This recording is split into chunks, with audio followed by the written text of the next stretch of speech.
Olá! Hoje a gente vai pegar uma ferramenta super clássica de gestão, a análise SWOT, e dar uma turbinada nela. A ideia é transformá-la num plano estratégico que seja, acima de tudo, forte e totalmente alinhado com a ISO 9001. Então, bora mergulhar nisso. Essa é a pergunta de US$ 1 milhão, não é mesmo? Como é que se faz um plano que não só funciona na prática, no dia a dia, mas que também passa com louvor por qualquer auditoria, até as mais rigorosas? Pois é exatamente esse o segredo que a gente vai desvendar agora. E aqui tá o pulo do gato. Isso aqui não é só um exercício para ficar bonito no papel, não. Cada passo que a gente vai detalhar se conecta diretamente com as exigências da norma ISO 9001, e especificamente a cláusula 4.1, que fala sobre entender o contexto da organização, e a 6.1, que é toda sobre como lidar com riscos e oportunidades. Bom, tudo começa pela base, né? Pela construção da matriz SWOT. Vamos dar uma olhada em cada um dos 4 quadrantes para a gente ter um retrato bem fiel do cenário atual da organização. A gente começa com o que há de melhor, as forças, que estão em verde. Pensa assim, são os superpoderes da empresa. Aqueles fatores internos que a organização controla e que dão uma baita vantagem competitiva. Tipo, uma equipe fantástica que lança produtos inovadores, ou uma marca super forte, sabe? São os trunfos no jogo. Agora, vamos para o outro lado da moeda, as fraquezas, em vermelho. São aqueles pontos internos que, vamos ser sinceros, deixam a gente mais vulnerável. O mais importante aqui é entender que cada fraqueza não é só um probleminha, mas sim uma fonte de risco interno que precisa ser gerenciada para ontem. Tá, mas com um monte de fraquezas, por onde começar? A resposta está na priorização. É bem simples. Usamos 2 métricas: severidade, para medir o tamanho do estrago que o problema pode causar, e urgência, para definir a pressa para agir. Isso ajuda a focar a energia onde realmente importa. Beleza, já olhamos para dentro.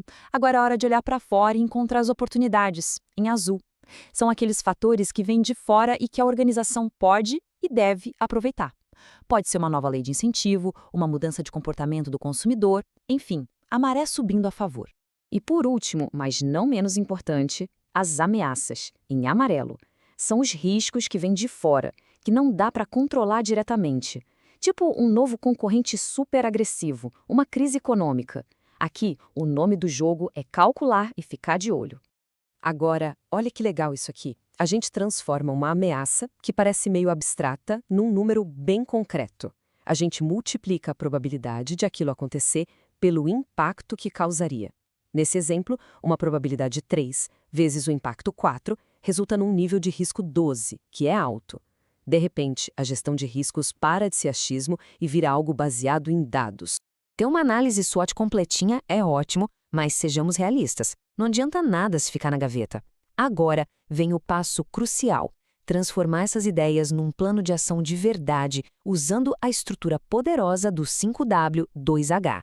Essa frase resume perfeitamente a filosofia de todo esse processo. Uma análise, por mais genial que seja, é só um exercício intelectual se não virar ação.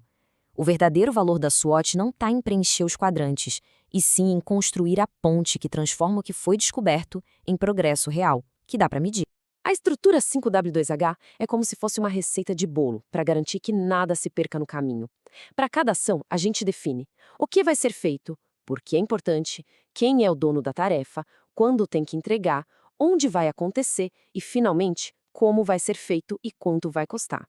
É um roteiro completo, à prova de falhas na comunicação. Ok, com os planos de ação todos desenhados, a gente entra na fase de botar a mão na massa. Mas não é só fazer o que foi planejado, não. Tem que ter certeza de que aquilo que foi feito funcionou de verdade. Vamos ver como fechar esse ciclo?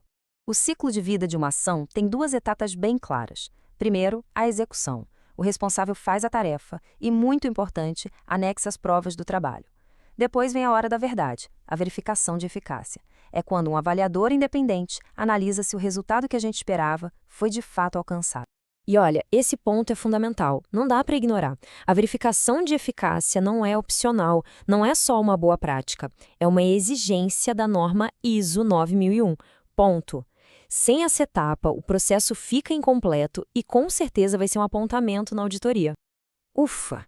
Depois de todo esse trabalho de analisar, planejar e executar, a gente chega na recompensa final, a capacidade de gerar com um clique só um relatório completão, prontinho para qualquer auditoria.